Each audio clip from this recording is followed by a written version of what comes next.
How can schools become safe, nurturing spaces that truly put children's well-being at the core?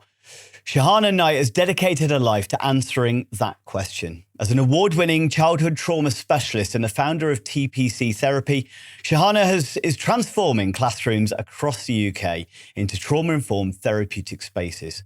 With her groundbreaking Therapeutic Schools approach, she's helping educators and caregivers put well-being first. Today, we're diving into how trauma impacts children's behaviour and learning, and how creating the right environment can make all the difference. If you are caring for someone else, whether paid or unpaid, and no matter how many hours you do it, did you realise that you may be missing out on thousands of pounds of discounts for things that you may use every day? The Able to Care podcast is proud to be sponsored by the UK's #1 carers card.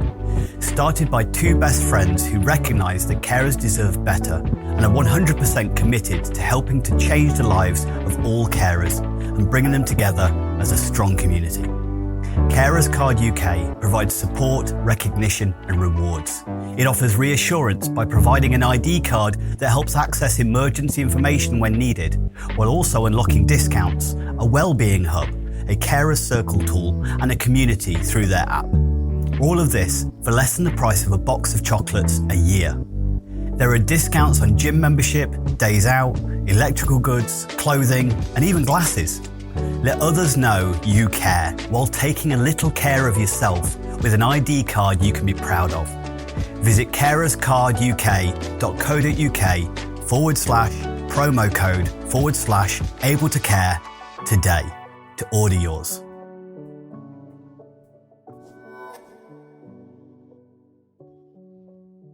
Hello and welcome back to the Able to Care podcast. I'm your host, Andy Baker, and today we're tackling a topic that couldn't be more relevant, which is childhood trauma and how it affects learning, behaviour and well-being. Our guest today is someone who's making a huge impact in this space, Shahana Knight.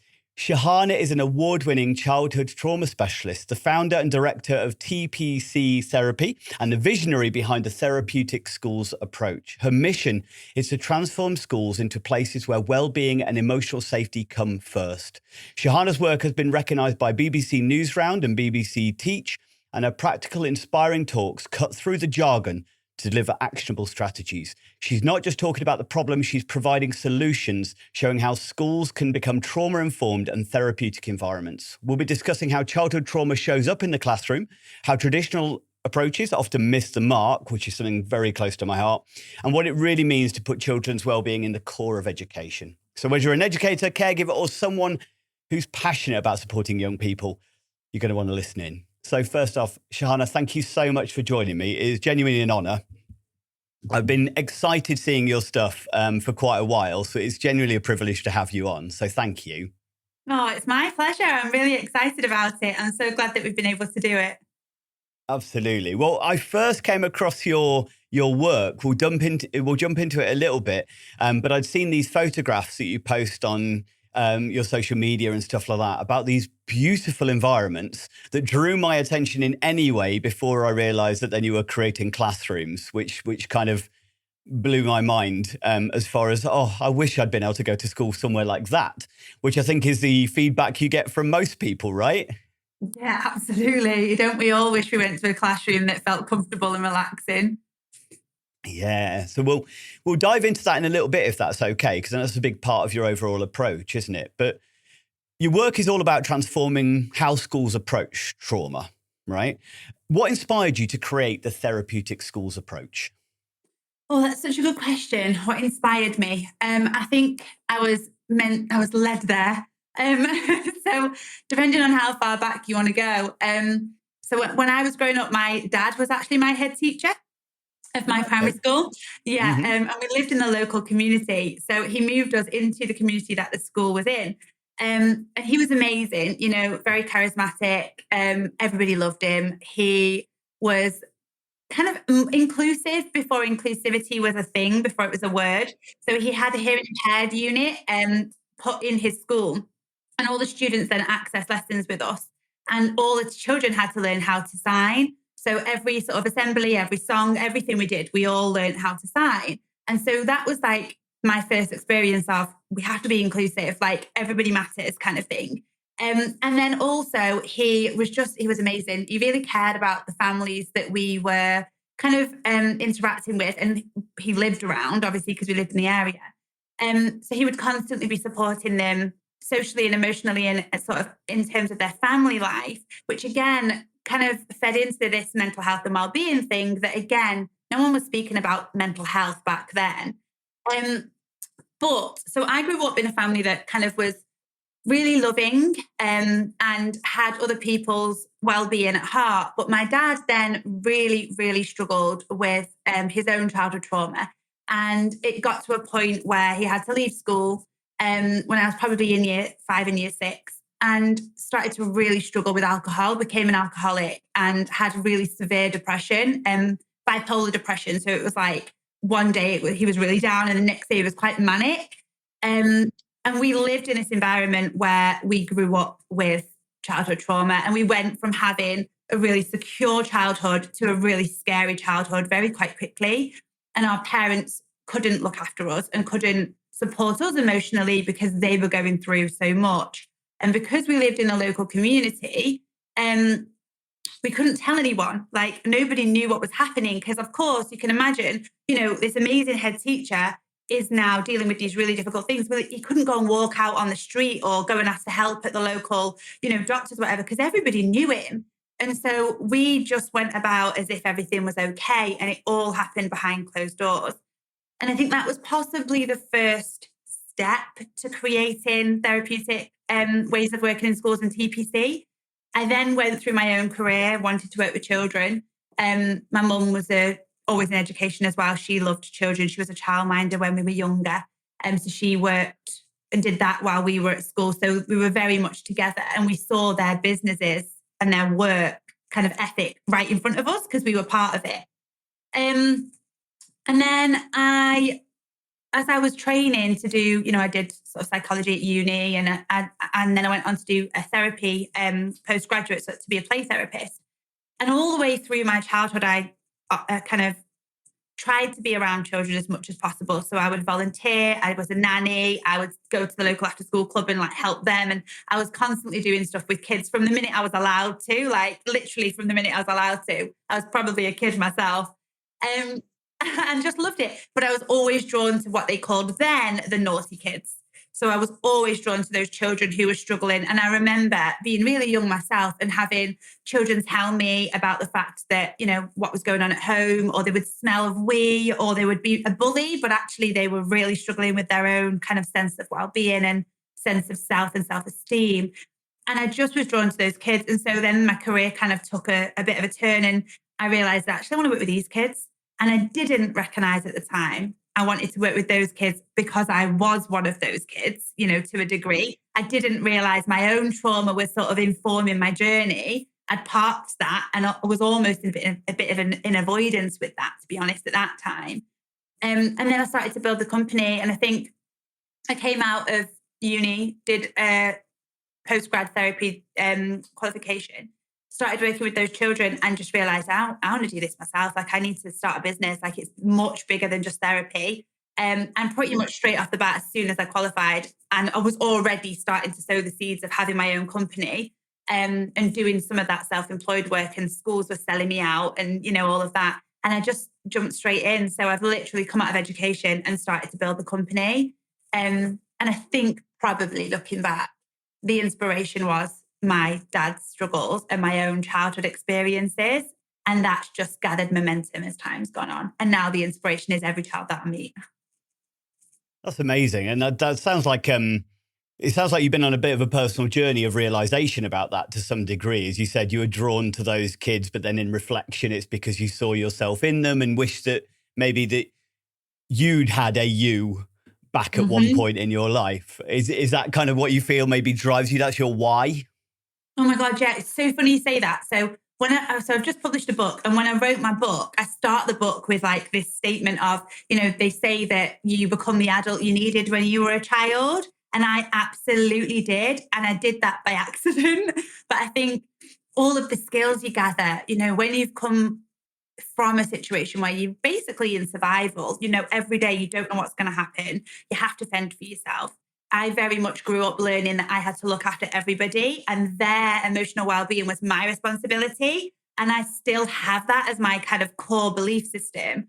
So I think I did become that adult. I became the adult who was making sure that everybody else's emotional well-being was okay and really understanding what was going on behind behavior, because I could see throughout my life with myself, my dad, all these children, and lots of other people I've met, that where they are and what we see actually is informed by what they've experienced or their belief system or their thought process or, all of those things. It isn't just the behavior we see. It's actually so much more. So I think, the journey has been real and so funny because I did not draw two and two together until probably like just before COVID. And I was like, hang on a minute, did I start this company because I experienced my own trauma? And I'm very self-aware, but I think I was always about the kids and forgot that actually, no, hang on a minute. The reason I get this so much is because I lived it and I totally understand it through experience. It's not just, the training and the books and all of that is great, but it isn't really what makes me me. And it isn't what makes me good at what I do. Actually, it's the fact that I've lived it that makes me really good at what I do. That's great. So one of the things that, and I hope you don't mind this as a kind of an honest question, maybe, I think I come across that journey quite a lot of people who've experienced difficulties in the past. They step into the world of wanting to help others, wanting to make it better. But obviously that can leave people extremely vulnerable. But I should imagine that learning what you've learned and doing the psychotherapy training and the psychology training, as you said, you're very self-aware. That's allowed you to also be mindful of your vulnerabilities around that journey. And I suppose that's part of the trauma-informed process, isn't it? It's not just about the understanding the trauma of others, it's recognizing that trauma in yourself and your vulnerability to it and that secondary traumatic stress, etc., that people could experience. Yeah, it's so important. I think you can't really effectively support others and truly be in the space that they're in, their frame of reference in the moment, their feelings, their emotions, if you are still battling with all of your stuff. So I definitely think through the journey, and I've always been so good at really kind of working through my own emotions. When I was really young, I used to write poetry about what was going on in the house and I'd draw and I kind of had a diary where I wrote everything down. And I think I was very creative and I'm able to kind of get those things out naturally. So I almost learned how to kind of reflect and get that outlet out, but then also to review that, reflect on that, kind of learn from that as a process really, really, really early. And I suppose I had to, because if I didn't have my stuff together, I couldn't help everyone else. I learned that, and I think that is true now. We as adults, it's really important that when we're faced with a child or a person who are really, really struggling with their emotions and their well-being or their behavior, and they're very dysregulated and really struggling to manage, it's so easy for you to then get sucked into that and start responding from your own place of kind of your own trauma responses, I would say. So, if someone's squaring up to you and they're shouting at you and they're really angry, you have to know that's their stuff and it's about them. And your job is to guide and support them. But if I'm then going to feel attacked by it and I'm going to then struggle because, I've had people in my past who, and this isn't true of me, but of anyone, if you've had someone in your life where you do feel attacked regularly and you have had to stand up for yourself or you've, had to use your voice, your body's going to remember that and you're going to then respond and you're going to get, sweaty and hot and angry. And then suddenly you're not working from a place of being trauma informed because your trauma responses have took over and you're not going to be able to help that person. So I think it's definitely something when we look at trauma informed practice and also just really good communication skills with people and connection skills with people, we have to realize that our stuff sometimes bleeds into that. And so looking after our own well-being and understanding what our own triggers are for our own feelings and recognizing in our bodies, hang on a minute, is this about me or is this about them? I think this is probably coming from me because I can feel a real emotional response here. And actually that's probably a bit more than what this situation needs. Then we've got to be able to recognize that in ourselves, because if we don't, can't really help. Yeah, I've had many conversations when I've been teaching around similar subjects where it's sometimes foster parents, children's home workers, particularly foster parents, I think, is a big one as far as that I don't know what else I could do. I'm doing everything that I should be doing, but it doesn't seem to be working. And sometimes the advice I give is, well, carry on doing what you're doing, but now start working on yourself. You've got nothing else to do or to be able to do for the child. So now you completely need to turn around and self-focus and make sure that you're okay. And the journey will carry on. Keep doing what you're doing. Because I think sometimes they're looking for that silver bullet, that magic word that just tell me what I could say. They're like abracadabra and the child just re-regulates and it just doesn't exist. It doesn't. Well, if we could find it, both of us would have Nobel Prizes, wouldn't we? Why do you think traditional classroom settings often fail to support children who've experienced trauma then? Oh, there are two big sort of sides of that. So when we talk about the classroom, I think there's two bits. There's the teachers and the makeup of what school is and the expectations around how we should be teaching and speaking to our children and behavior management and all of that. And then there's the environment itself. So there's like two bits. And I think we're going wrong in so many areas in education at the moment. And it's such a shame because it's actually the children who are struggling because of that. You know, we have these systems, we expect our children to come into them from the age of 5. And we forget that we're almost parenting those children. I think we see it as, let's get these kids in, they've got to sit down, they've got to learn, they've got to get these outcomes, they've got to do the tests. And they've got to cross their legs and all of that. And that's great, but it doesn't actually work, especially today with technology and social media and all the stress our children are going through. You know, our children are less and less and less prepared to be able to come into the classroom and actually be ready to learn.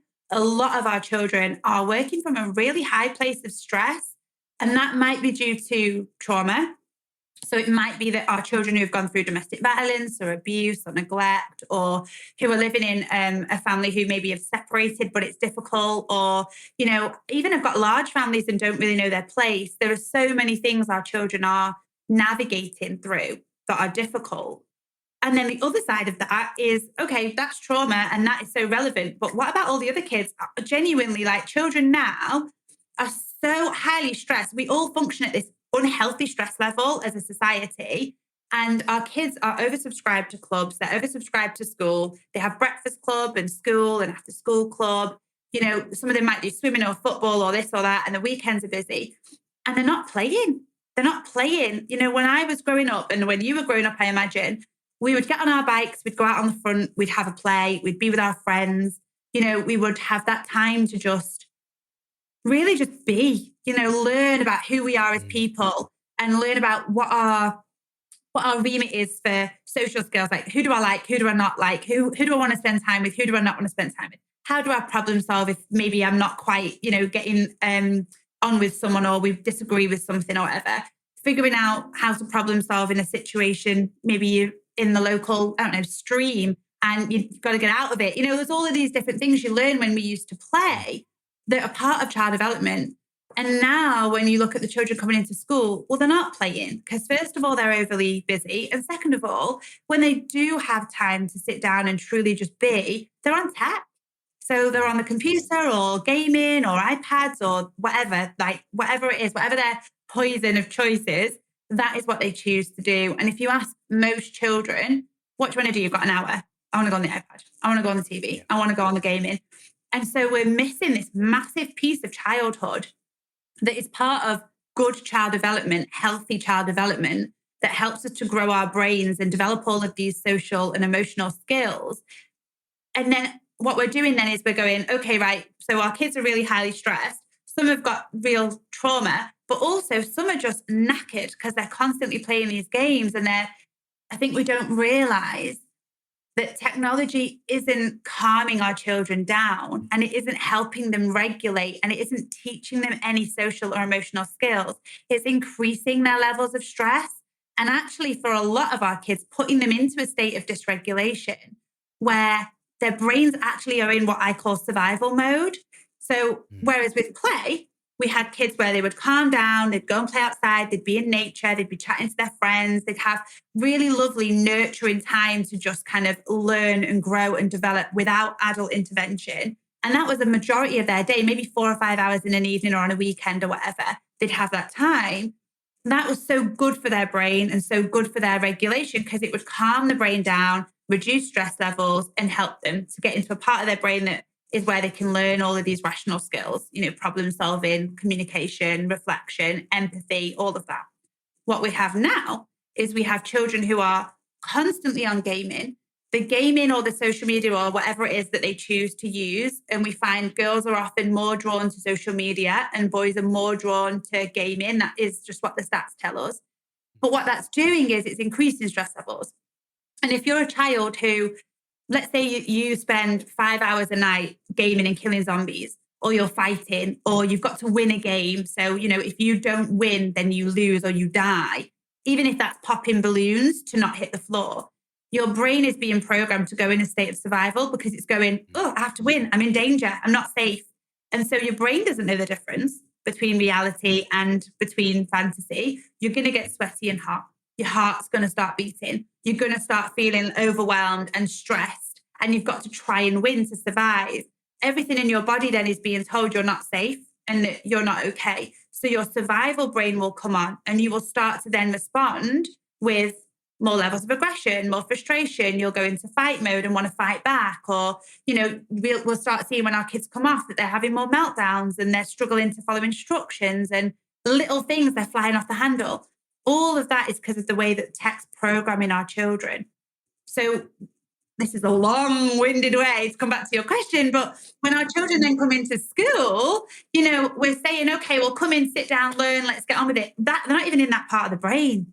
And it isn't just kids who are going through trauma, it's all kids. They're not in that part of their brain. They're so overly stressed. They're in this survival state. And so I think that's a massive problem, because then when we look at our school environments and the way that we teach, we're not working with the science and going, okay, so actually our children are probably really stressed. They're more likely to be in a fight, flight, freeze state, so a survival state where they're probably going to very quickly respond with, arguments or frustration or wanting to run out or whatever. They're not in the part of their brain that's going to help them learn or to really retain information or to even manage their own emotions. Let me see what I can do to calm that brain down to get them ready for learning. We're not doing that. And then when we're seeing our children struggle and it comes out in their behaviour, right? So they are more angry. We're seeing kids, throwing over tables, running out of classrooms. We're seeing kids running and going climbing over fences or up trees. Really, really high levels of aggression and being quite volatile or really shut down and really withdrawn and really anxious. That's not normal child behaviour. That's not okay. And yet we're going, the problem's with the child. That child's misbehaving, or that child's not listening or choosing to run out. And we fail to understand that actually, if you're that stressed and if everything feels like an attack, whether that's because mum and dad are drunk all night or because you've been fighting zombies, your body is going to go, here's another attack. Here's another thing to be stressed about. Here's another thing that I'm going to have to fight off. There was a journey. It was a very worthwhile journey, just to let you know. I think that was so multi-layered and there's so much in there to kind of unpick. And I think, the fight or flight responses and the kind of the survival state. I think this is where it's always that, where's the solution? And it's more complex as far as you said about the gaming and the social media, the high levels of dopamine associated with that as well. That suddenly then, the habituation to dopamine means they're coming off that play is boring. Play doesn't give them the same stimulus. So it's really hard to just go, well, stop doing that. Stop taking that drug and just start doing this boring thing instead. But you've also then got and I've been saying this for absolutely ages, and it ties in so well with what you were saying there. It's not just obviously about the children and the situation. It's also, we've got highly stressed parents. You've got two working parents that are rushing around, or single parents that are rushing around trying to get to work in the morning, just doing their best. I don't know many parents who talk about their morning routine being calm and therapeutic. It's usually ever being in a high state of stress. So nobody's getting good at this as far as not employers or schools or anything like that, because this is such a chaotic and high stress environment that we're all kind of living in. But as you said there about the blame is on the children, I think sometimes there's also a shame and a blame to parents. That you should be able to, obviously taking it away from the domestic abuse in situations and stuff, the general straits of stress. We don't have that same level of nurturing, therapeutic kind of attunement, attachment, co-regulation happening in the early stages of life, which means that children are delayed in their development, or they're missing out on certain milestones of development. But schools are now saying, well, we're not the parents. We are just here to educate them. But where are the kids getting the nurturing from? Because it's just not available to them anywhere for regulation and emotional regulation, emotional intelligence and stuff like that, because they're living with people who are also genuinely struggling to manage their emotions and understand and be emotionally intelligent. It's a losing battle. Well, and also our parents, we as adults are also really sucked into tech. Like we are, if we're honest, addicted to our devices. You know, as adults, how many adults scroll and can't get off their phones? You know, they might know very, very well that they need to spend some time with their kid, but they spent 40 minutes in front of the kitchen pan scrolling through their phone. Like we're addicted too. And I think if we then have to recognize, well, you know, how do I manage my own addiction to tech? Because it's then filtering down into my children. And as you say, you know, our parents are stressed, they're tired. Actually, for a lot of them, that's a state of avoidance that helps them get what they think is a bit of downtime. Let me just get a bit of downtime and go on my phone. But what it's doing is it's modeling for our children that that's okay. And it's also taking any time that they might have away from being able to spend that with their child. You know, that 40 minutes could have been spent having a conversation or giving them a cuddle, and we forget that if we really look at our phone, I think the stats are something stupid. Like, is it on average 5 to 6 hours a day we spend on our phones? Our children spend 5 hours a day on phones. That's definitely a stat. But I think our adults are around the same. That's most of our downtime. If we think about after school, like only after school, that's most of our downtime. And if parents and children are spending that amount of time on their phones, where are they spending time like together? So I think you're totally right. Like, I think it's a massive issue across the board. And I don't think we're being educated on it. I think parents, if they understood the impact of technology and social media on their children's minds and brains and knew it was literally like being addicted to a drug, they maybe wouldn't be so willing to give it to them. And also, it's a massive issue because everyone's got one. So, you know, well, I want to make my child to feel like everyone else. So they want the latest games. Well, get them latest. I'm being a good parent. They want this FIFA game. Okay, well, let me give it to them, you know. And I think that's an issue. And it's also easier to parent. You know, we're tired, we're busy, we're stressed, we're overwhelmed. If my child is quiet for 5 hours in an evening and they're busy and they look calm because they're sat on something for a long period of time, then that's okay, because, you know, then I can get on with cooking and cleaning. And I think it is, you're right, there's no blame to be placed. I think it's just a cultural thing that we really have to be aware of, that's adding a layer on to this trauma-informed practice that then means that we have to look at every child's mental health and well-being in even more detail than we would usually do. Because, you know, you could have the most loving, caring, wonderful family, but if you're constantly on technology, you're going to come to school dysregulated. I think that's really hard, because I also don't want to blame the teachers, because it's a case of, you know, ignorance. It is ignorance. It isn't, you know, they're unaware of it. And suddenly there's this shift of expectations. So the people who are maybe in the know are aware that, look, we need this higher level of play. We need this higher level of co-regulation and support and connection that children are desperately needing. But the powers that be are going, yeah, but we want to get levels of education up and things like that. And therefore teachers are kind of stuck in the middle, where we're kind of going, hey, we need to be more therapeutic, but no, we need to be more academic. And they're kind of stuck trying to appease everybody. And it's, very difficult. So for the teachers out there who may not be as familiar, what are some of the common signs that you're finding when children are coming into the classroom? And you've kind of already mentioned a few of them maybe that maybe get overlooked, because I think, as you said there, some of them are if I know something really bad is happening at home, but for many teachers, it's an invisible issue, isn't it? I mean, it is, but there's always signs in our behaviour. If we're feeling kind of, if we're emotionally dysregulated or struggling with our emotions in any way, shape or form, it's going to come out in our behaviour in some way. So I think there's really obvious ones, and then there's more low level ones. So our obvious ones are like our fight mode responses. So when we're feeling threatened and attacked or overwhelmed, or we have lots of emotions we're dealing with, some of us will go into fight mode. And fight mode is very much the arguing, fighting back, having to have the last word, maybe struggling on the playground and getting into actual fights, you know, banging doors, pulling displays down, flipping over tables. But fight mode can also be much more subtle. And I think these are some of the things that maybe we miss So like fight mode can also be just not wanting to like relinquish control. So for a lot of our children and young people, especially those who've been through trauma, they don't trust adults. You know, adults have let them down, adults have harmed them or hurt them. Maybe they've been in care and they've been moved around from carer to carer. You know, their internal script is very much, adults can't keep me emotionally safe. I have to look after myself. I can't rely on them.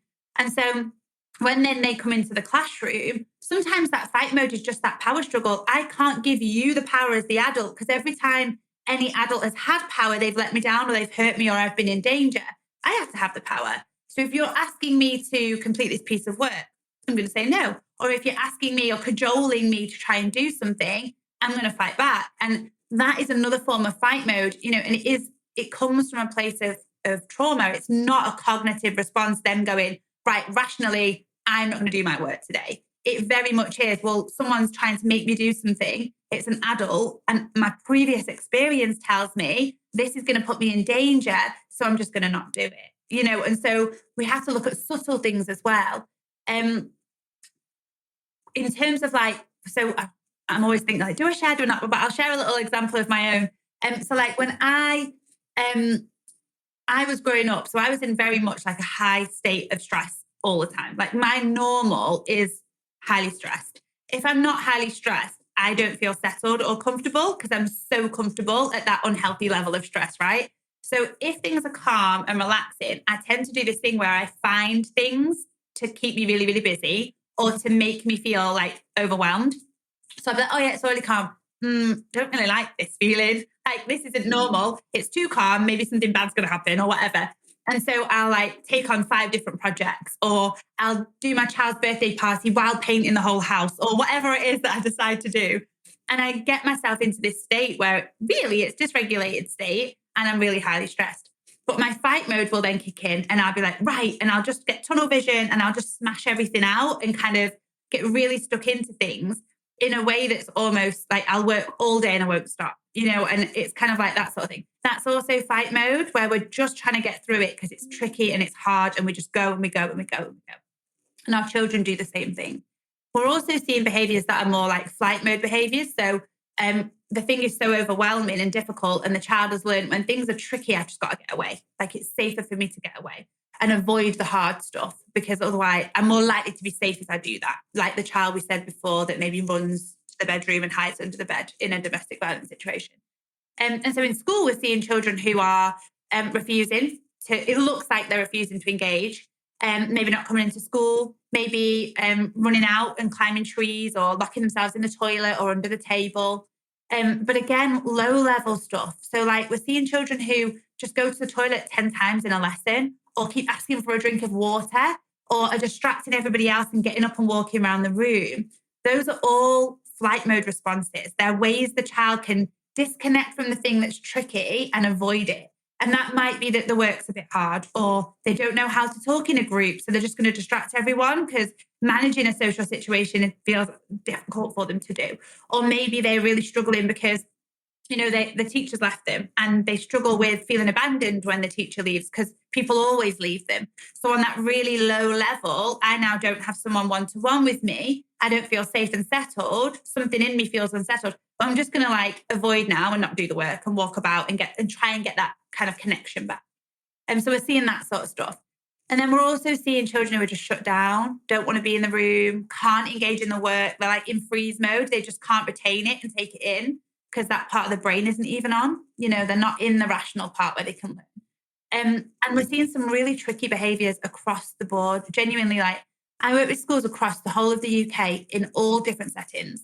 So I've been in PRUs, social, emotional, and mental health schools. I've been in secondary, primary, rich, poor, doesn't matter where you are, and also in prep schools.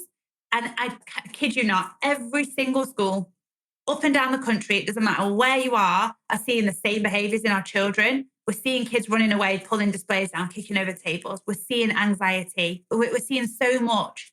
So I think for those teachers who are maybe like looking for signs, honestly, they're all around you. And most of the time it's wrapped up in behaviour. And that is a sign our children are struggling. And if we just take the lens off a little bit and go, okay, this isn't about the behaviour, It's about the feelings the child is having or the frame of reference they've got at the moment, or it's bringing something up for this child that makes them feel uncomfortable. So they're then displaying this behavior. I think then we can start to see it as actually these are the signs I need to be looking out for.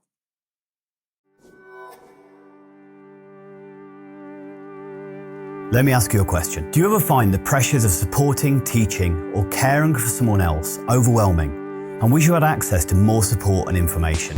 The Able to Care podcast, in connection with Able Training, has created the ablehub.uk, where for less than the price of a coffee a week, you can access exclusive podcast content, resources, events, and over 45 certified online courses, covering topics like self-care, understanding dementia, neurodiversity, first aid, conflict management, financial advice, and so much more, with new content and courses being added each month. We are so confident that you will benefit from the Able Hub that we are offering 14 days access completely free of charge. No contract, cancel anytime. Become part of the ablehub.uk community and gain the support, knowledge, and resources you deserve. Don't struggle alone. Be able. Find the link in the description.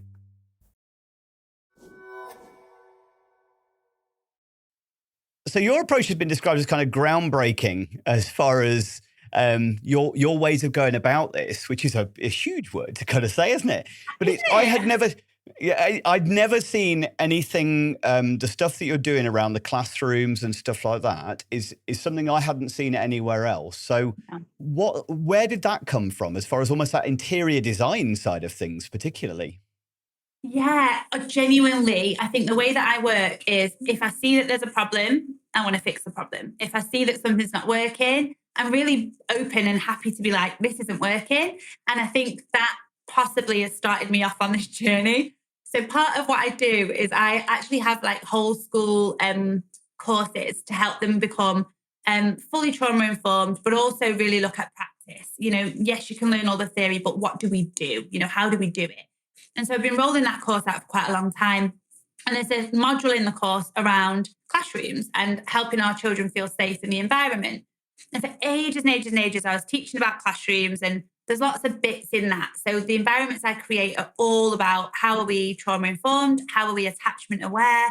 How do we put children's needs at the core of the design of the room and not just go, I've got this child with a wheelchair, I need to adapt the space. How is the space already set out for those children?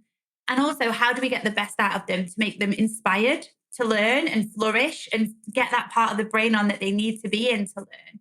You know, all of these things. And if we're looking at trauma and we're saying our children are most likely to be dysregulated, how do the rooms calm them down and help them regulate naturally for themselves and give them the skills? So it's looking at all of that. And so I was doing this in a course module and I was teaching all these schools. And some schools, lots of schools, were taking on the small things of what I was saying about, you know, and I talk about little things like swapping out your lighting and like taking down display boards and looking at the colours of your room and all of that, which I can share in a minute if you want. And so schools were doing that, but they weren't pushing it further enough. Like I was like, get your chairs and tables out. Like no one was doing it. So after lockdown, I had a school, an amazing school, called Shevington Vale, with a head teacher called Andy Horton. And he was doing our award. And I went into him and I just said, right, can I change an environment in this school? Like I've got an environment, a therapeutic classroom that's living in my head and no one is being brave enough to do it. Can I do it at in one of your classes? So he was like, yeah, absolutely. You can do it in like year one. And I was like, no, year one already has like more of a kind of a free play vibe going on. I don't want to do it in year one or year two. I want to do it in year six. And he was like, oh, not quite ready to let you do it in year six. We've got SATs and we've got this. And I get it. And he let me do year three. So I came in, designed the room. I don't have interior designing as part of my official skill set.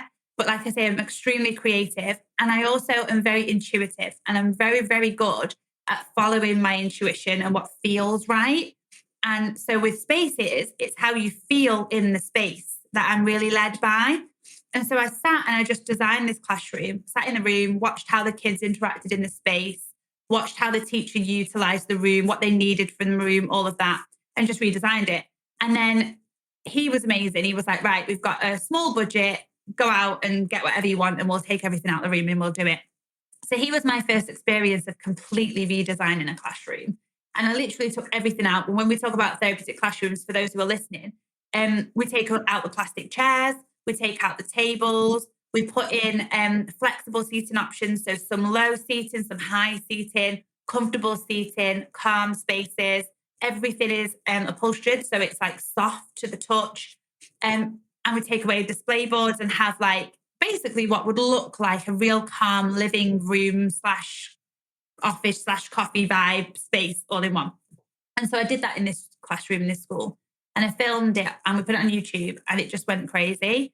Like that then got the ball rolling. And I think when we talk about like groundbreaking, I think no one has ever done it before. No one has been brave enough to say, this isn't working, let's get rid of it and do something else. And I think people may have been talking about environments and saying we need something different.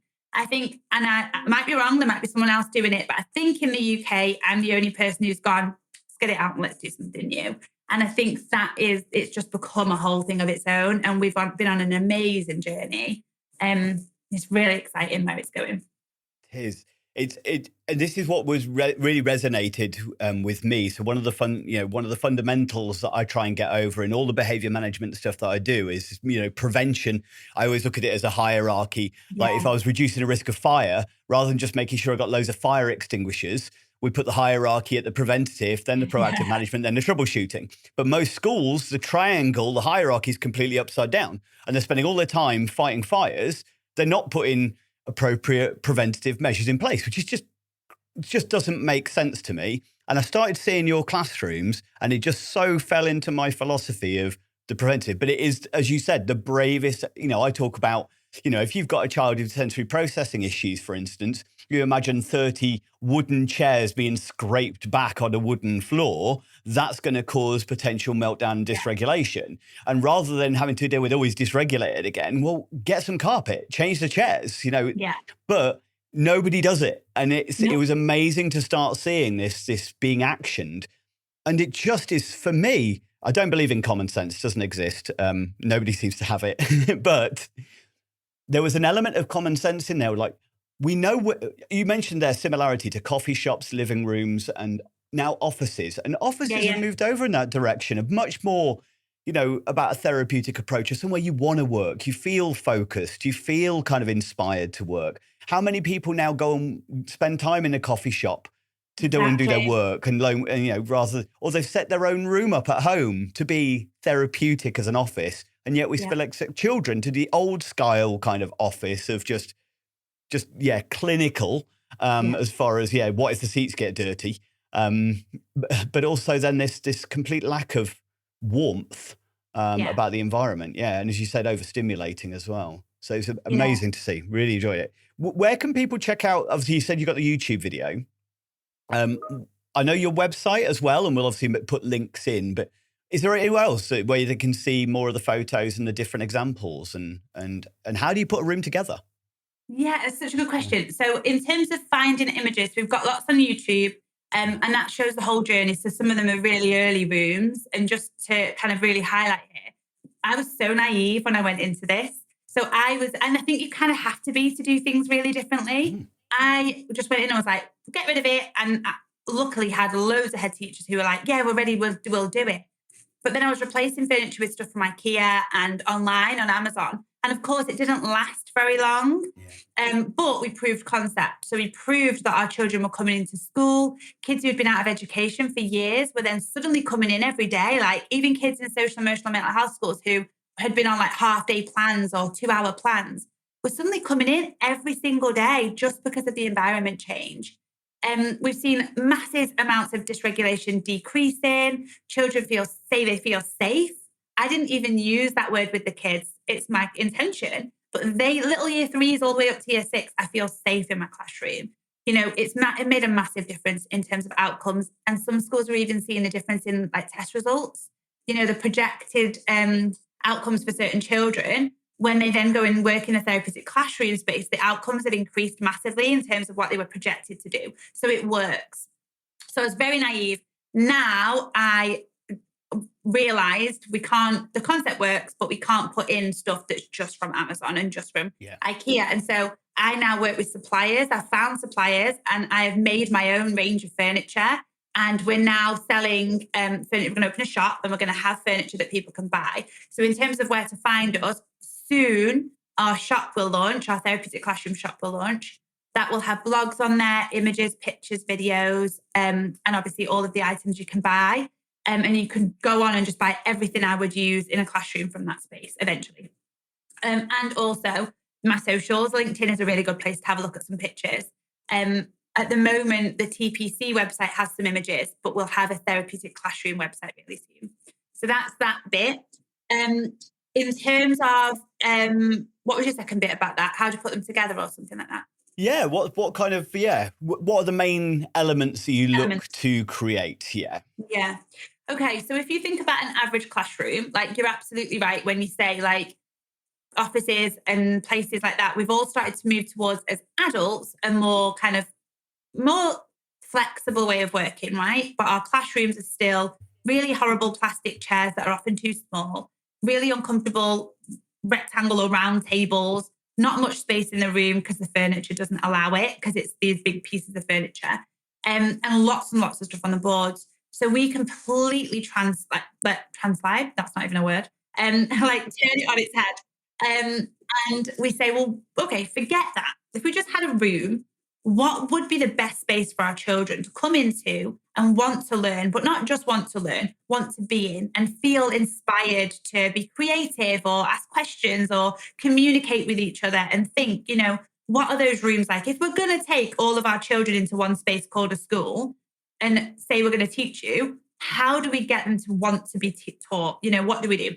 So I really looked at that. So in every single therapeutic classroom, we don't have display boards as a rule. And sometimes I get pushback on that, not as much now. But, schools will say, but we have to have display boards. And what about Ofsted? And where do we put all the work? But I often say, okay, who are they for? Are they for the children? Because if I'm sat here and there's display boards all the way over there, I can't see what's on that display board anyway. So if it's got prompts and things on it, it's not actually helping me. It's just noise that I'm absorbing as part of my sensory experience. And we put on lots of work. But if you're looking at trauma-informed practice, well, it's actually can create quite a lot of anxiety for children to think about, have I been chosen? Why have I not been chosen? I have been chosen, but look at Jack's and look at mine and all of this other stuff, So I think displays just need to go. You wouldn't have stuff all around you in your home. So why do we have stuff all around children in the classroom? It's a culture that's created over time, and we've added layers and layers and layers to it. We've added washing lines and laminated sheets and pictures and the ABC and timetables and all of this. When you speak to Ofsted, they actually don't expect schools to have that. We've spoken to a lot of schools who've come into our therapeutic classrooms and gone, what do you think? And they said, this is amazing. And head teachers have said, so don't you expect to see displays? And, and they said, no, it's literally a myth. It's just something that we've culturally created. We don't need to see all these displays and these display boards. And actually, when they can see a therapeutic room, they can understand the impact that it's having on the students. So first and foremost, get rid of your displays. And I would say to anyone listening, if you have to have displays, because not everyone's got the power to take them down or remove them, I would literally have really muted display boards. So really calm, all the same colour. So you're not got blue, pink, green, orange, red, all the same colour. And just back them with fairy lights to calm the room down, and don't have much on them or have nothing on them. Maybe pictures of the children in frames or some positive quotes. So display boards. The other thing in every room is calm lighting. So we always turn off the big strobe lights. Research shows that they hurt our eyes. They give us headaches. They're terrible for children with autism and ADHD. They're really not good for us in terms of our mental health and our well-being. And for me, it always makes me find it really difficult to look at the board because I have all these dots around in front of my eyes because of the bright light. So we just turn them off. We say to schools, don't worry about changing your lights, just turn them off.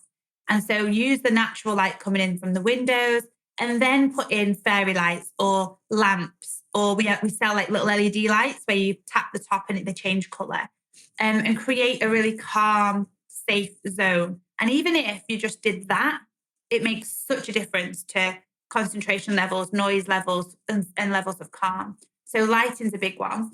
And then we always have plants and comfortable like blankets and things that children can kind of regulate with. So blankets and weighted teddies and all of that. We always have a calm area in every room. So there's always I always find a room for a sofa. Now schools will say, rooms are too small. How can you get a sofa in? You can if you change the furniture. I've been able to get a sofa in almost every room, and maybe one or two where I haven't, we've had like armchairs instead. But always have a calm room, a calm area.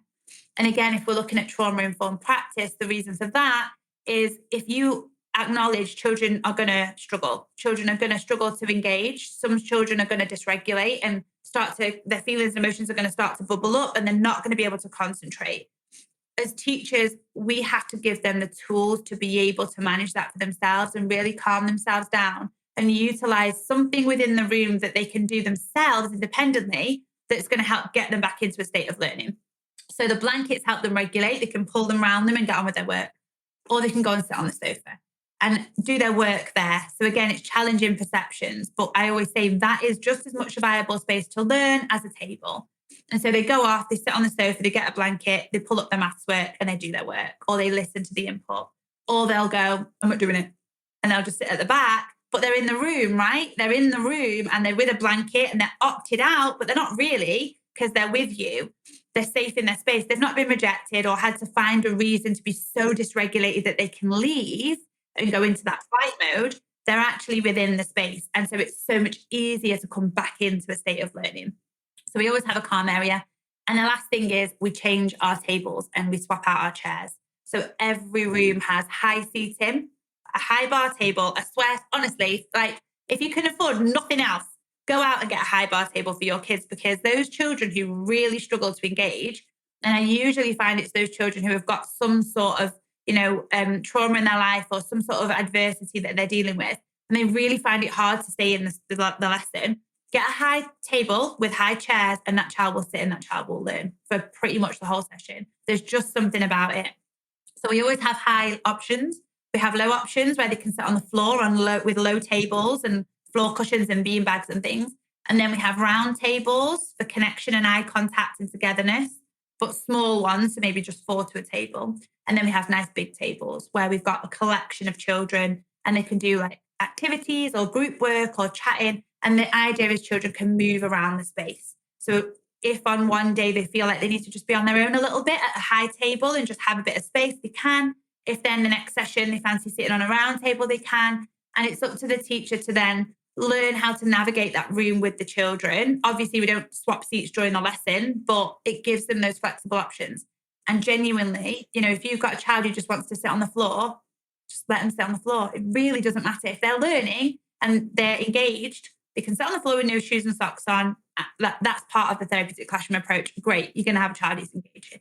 So I think it's every element of the room, but you can take different elements. If we've got listeners that are thinking, I can't change my whole room, that's okay, because you can take different elements of it. And I think making the room just feel calm and safe through lighting is a massive thing. And a few plants is also a massive thing. So yeah, I think those are the main elements of the room. And obviously colour. We would never put in lots of colour. We always put in like beige or light greys or wooden, lots of kind of accents of like normal wood and whites and blacks. We would never put in like a really bright colour, because they just think everyone adapts differently to colour.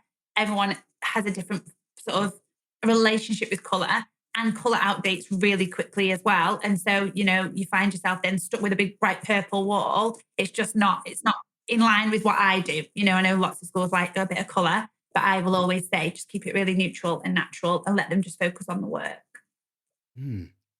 Nice. There's, again, lot to kind of loads of amazing ideas. And it's really good as well that you don't necessarily have to have a huge budget to completely transform your furniture to kind of make things a little bit more therapeutic. There's a few things in there that I kind of made a note of as I was going. And one is that I think you're creating an environment where children are having a higher level of autonomy as far as they get to sit where they need to sit, rather than that demand of you must sit here. Because the thing to counter, there's this weird kind of concept, isn't there, that if children are controlling or have a fear of that loss of control, which is essentially what it is, isn't it? If I'm not in control, I may not be safe. But we sometimes perceive that the way to overcome that is we'll take all control away from them because they need to learn. And I use a comparison going, you imagine you're scared of spiders and I just stuck you in a bathtub and covered you in spiders and we'll get over it. Although I might overcome it, it'd be damaging to the relationship, it'd potentially traumatic and stuff like that. But how often do we do that to children? So actually, and I do a lot of work around improving motivation, for my staff team and everything. And autonomy is synonymous with motivation. Like thinking the old punishment, reward, star charts, throw them out the window. The whole thing should be, sorry, I nearly swore there. I don't usually swear on my podcast, but I get passionate about this. And look at what genuinely motivates. And actually autonomy and control over the choices, over the outcomes is so much more motivating. But I think the other thing is that just having the calm area, it doesn't mean the kids will definitely use it. Sometimes just knowing that I have that choice, knowing that I can step away from the less if I need to, it significantly improves resilience. Just knowing that if it becomes too much, I can step away, which means because I haven't got that stress of what if I can't cope, that actually then helps me to re-regulate. And I think that's something people don't always understand, that just having that choice, having that ability to step out just reduces stress. Yeah. And also it's part of the room, right? So if that sofa isn't just the calm sofa for when you're struggling, like the calm tent for when you're dysregulated, or the calm room, it's just part of our room. If you want to sit on there and you need it, absolutely go ahead. And you can do that to learn, or you can do that to take 5 minutes, or the permission is there for them to have that autonomy then to go. But it's not the naughty spot or the spot where people go when they're struggling. It's just the sofa. Do you know what I mean? Yeah. And that has power too, doesn't it? It does. Yeah. That's it. Sometimes that being dysregulated is seen as a bad thing, but we all get angry sometimes. It is, it's having no emotions is inhuman. It's about how we manage and regulate those emotions. So actually it should be a rewarding thing to kind of go, hey, well done for going and chilling out for a bit. That's amazing. I did a lot of work with a lad who we used a trampoline as a way of regulating for him. And we had to help him in the early stages to recognize he was becoming dysregulated. And that was his tool that he used. It took us a while to get there, but he would take himself off and kind of, I'll be back in a minute. And I don't know many adults who are able to recognize they're distressed, remove themselves from a situation, re-regulate, and then be able to go back in.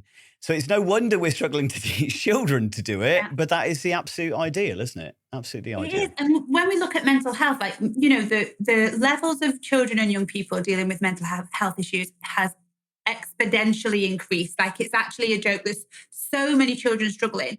So we know that's a factor, and we know children are heading in that direction, right? For all the different reasons we've talked about today and more.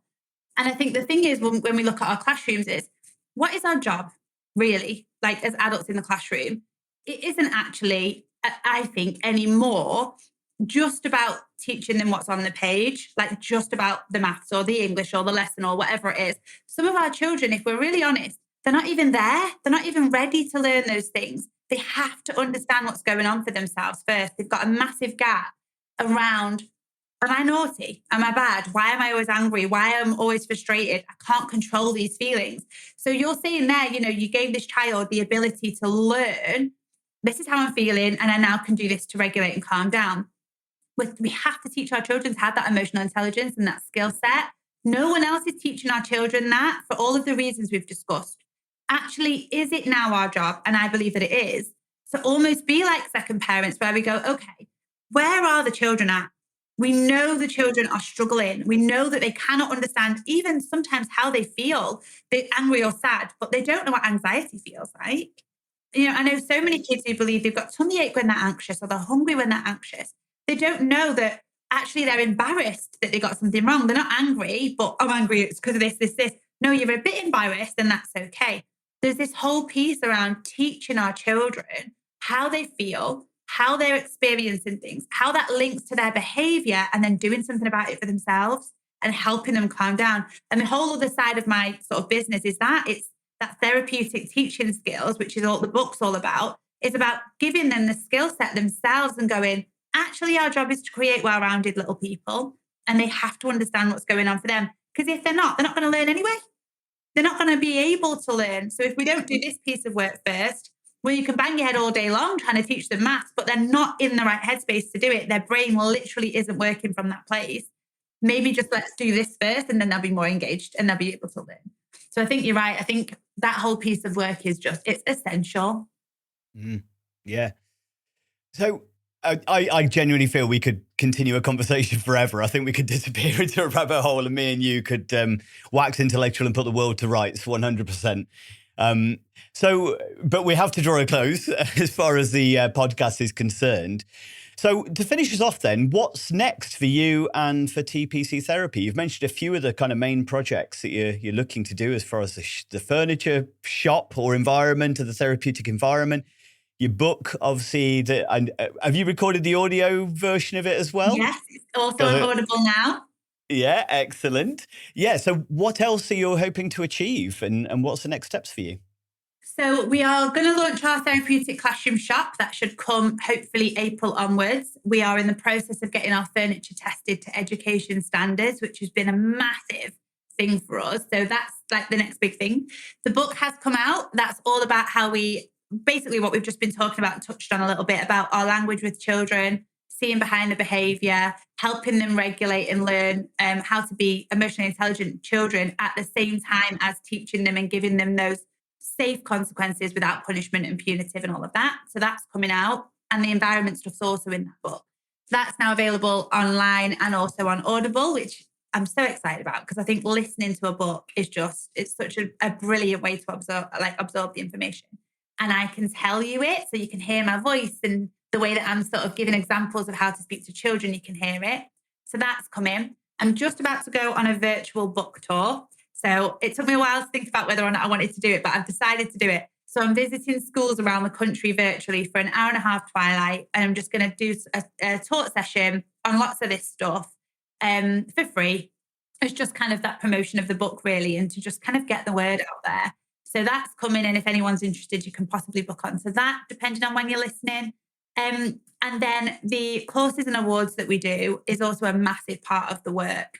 And we are really just kind of honing in on that now and helping schools to find us. So we're trying to be more visible because that's another massive piece, helping more and more schools to just have a whole school approach and know what to have a roadmap to know what to do. So at the moment, those are the projects. We'll see. I'm doing lots of big school projects. There's lots of big schools that are asking me to do the whole school, which is wonderful. So I'll be leaning into that a lot more and kind of transforming whole school environments, which is very exciting. So yeah, there's lots on, as well as raising 2 children, Well, thank you so much for giving me your time today. It's genuinely been a fascinating and enjoyable conversation. I think I could talk to you all day and pick your brains and stuff. So, but I've got other things I have to do. But I'll definitely be getting a copy of the book myself as well. It's already in my basket, so I'll make sure that that's kind of bought. But thank you so much for your time today. Oh, it's been an absolute pleasure. I'm really grateful. And I'm sorry if I went on a bit longer than I should have done. Not at all. No, everything was absolute gold. So it's really appreciated. So for all of you who are listening, if you found anything that we've spoken about useful, interesting, or maybe helpful, please like, comment, and share. Do check out all the information in the show notes and description about how you can find Shahana Knight and all of her information and book. And go out and check our website and check out some of her amazing classrooms that you'll all want your own children in, and you'll be wanting to do in your own classroom very soon. All right. Thank you. Have you ever encountered an adult or child's behaviour that has felt difficult, overwhelming, or challenging? Have you sometimes felt at a loss of what to do, or know that you didn't handle it quite right? People are complex and unpredictable, and their behaviour can be like the weather. We've all made the mistake of looking out the window and feeling safe to wear shorts, but 5 minutes later wishing for an umbrella. What if, like a weatherman, you understood how humidity, temperature and pressure all come together to cause the weather, allowing you to better prepare, predict and respond, and prevent ever having a picnic ruined by a thunderstorm ever again? My book, called Targeting the Positive with Behaviours that Challenge, helps you to become the weatherman of behaviour. It provides you with a toolkit to increase competency, confidence, resilience and empathy so you feel more assured about how to respond to distressed or dysregulated behaviours in others, including those affected by trauma, mental health, neurodiversity, learning disabilities, or dementia. Build better connections, achieve de-escalation, and improve outcomes for yourself and those you engage with my celebrated 6-stage target model, a step-by-step process to reduce distress for everyone. Discover my empowering, person-centered guide in Targeting the Positive, written by me, Andy Baker, available from online bookstores worldwide. Find a link in the description and order today.